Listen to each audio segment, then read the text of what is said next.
Video deposition obtained by Eyewitness News show how former top jail administrators under West Virginia Governor Jim Justice have struggled to deal with dire conditions at the state's correctional facilities. The depositions are being used as evidence in a federal injunction that claims mounting repairs needs of the facilities estimated at more than $200 million and an alarming number of correctional officer shortages that were ignored over the years by the governor and legislature. The lawsuit is the deepest look we've gotten of just how bad things could be at the Southern Regional Jail and beyond. On Monday, attorneys representing current and former SRJ inmates are going before a federal magistrate to argue that the state has been destroying evidence in their investigation. Now we're getting a first-hand look at the scope of the problems inside the facility that saw 13 inmates die just last year. At the Southern Regional Jail in Raleigh County are documented instances of no water in cells. Cell 1, sink doesn't work. To toilets that won't flush. Cell 16, toilet doesn't flush. Mold-infested areas, unsanitary conditions, and allegations of basic human needs like medical care and food being withheld from inmates. It was just a powder keg at the Southern Regional Jail for the longest time. Beckley attorney Stephen New is representing current and former inmates at the Southern Regional Jail in a class action lawsuit focusing on conditions inside the facility. This isn't being soft on crime. The 8th Amendment to the United States Constitution and the West Virginia Constitution talk about cruel and unusual punishment, and there's lots of case law about where the line gets crossed from this is jail and it was not designed to be a comfortable situation to the point where it does get unconstitutional. I believe we crossed that line in West Virginia a long time ago. New is also filing a federal injunction against Governor Jim Justice and others. He wants to force the state to do $270 million in deferred maintenance and spend at least $60 million to fill vacancies. Corrections officials echoing the same sentiment in recent deposition videos obtained by Eyewitness News that the governor and legislature have repeatedly been told about the dire conditions and needs that have gone unmet and unfunded for years. Prior to every legislative session, we have meetings with the budget office. We provide them with our needs.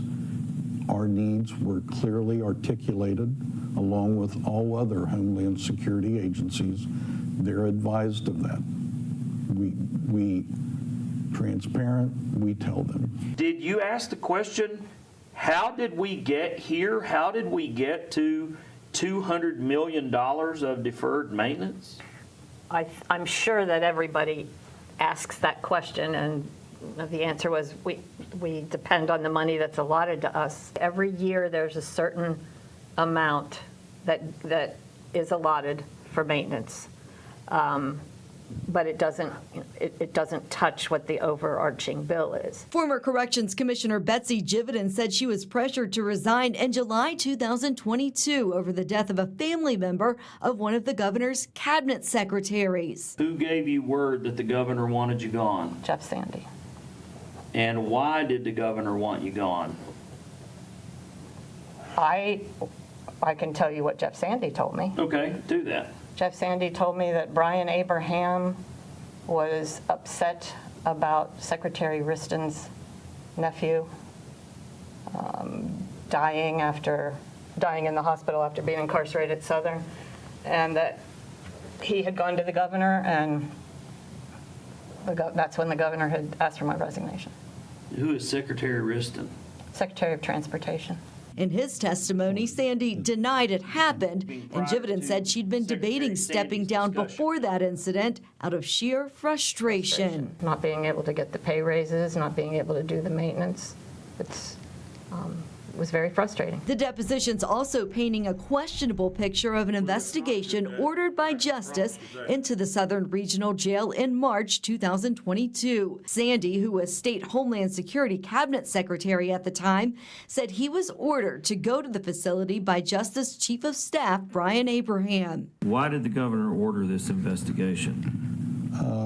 Because of all the negative media that was out there concerning Southern Regional Jail. Allegations in the press that inmates were drinking out of toilets, not being given toilet paper, and sleeping on bare floors. Those were the main things that they were interested in, was water, toilet paper, and mattresses. Less than a month before Sandy's visit, 37-year-old Quantez Burks died in custody after being at the Southern Regional Jail for less than 48 hours. The state said he died of natural causes, but a private autopsy proved otherwise. He walked in and got carried out in a body bag, and it's not right. 2 corrections officers are set to plead guilty in November after federal investigators say Burks was beaten as punishment while restrained. I was very upset by that. I reviewed the videos myself. I read the reports. I worked on the report. I spent a lot of time going over that. I recommended that an expert be hired to look at that use of force. Several people lost their jobs. None of that was part of the investigation Sandy was ordered to conduct. Nothing about staffing, overcrowding, a growing number of inmate deaths, or anything other than water, toilet paper, and mattresses. Sandy said he only personally talked to 3 inmates who were handpicked by jail leaders and several COs. 10 more inmates were interviewed by another investigator a week later. He said he didn't step foot inside a cell, didn't check sinks, showers, or toilets. Did not go into any pod, did not go into any cell. I went to the observation area and looked down on multiple pods. Test the water from there? Did not test the water from there, sir. Sandy said he hadn't been told about a walkthrough and documentation of the shape of the jail just a few months prior, when these videos and pictures were taken by a lieutenant. No means of working communication from cell to tower. So after lockdown, they'd have to beat on the doors. But later he testified he wished he had. About a month later, the governor's office published Sandy's 14-page report, concluding nothing was wrong at the jail. They called the allegations made in the news simply not true. It is correct, sir. I stand by the report. While the lawsuit cites inaction by the Justice Administration, the governor declared a state of emergency over staffing at West Virginia jails more than a year ago and called in the National Guard to help. We have been dealing with this situation for too long. Way too long. A month ago, Justice signed several bills meant to prop up the decaying facilities that have a roughly 30% overall vacancy rate. His new Department of Homeland Security Cabinet Secretary and Corrections Commissioner stood beside him. Now we're on a pathway of making things better for a lot of folks that are here. But not only that, we're on a pathway to hopefully be able to have adequate staffing to where everybody can do their job safely and do their job correctly and do their job humanely in every way. New thinks the new legislation is simply too little, too late. Within the Justice Administration, they have the ability to fix a lot of these issues, especially when a state's sitting on a $1.8 billion budget surplus. Believing it's an issue every West Virginian should be concerned about. It's the person that gets picked up on a Friday night for a DUI. It's the person who shoplifts $37 at the dollar store or something, who finds themselves in a regional jail. They're in there with the rapists or the sexual predators or the murderers, and if that were someone's family member, they'd want them to be as safe as they could be for as long as they can be in the most humane conditions possible. We've reached out to Governor Justice's top administration for comment, and Chief of Staff Brian Abraham has agreed to sit down with me early next week. As for the separate federal investigation into the facility that led to the charges against the 2 correctional officers for the death of Quantez Burks, it's still ongoing. Reporting in the studio, Leslie Rubin, Eyewitness News.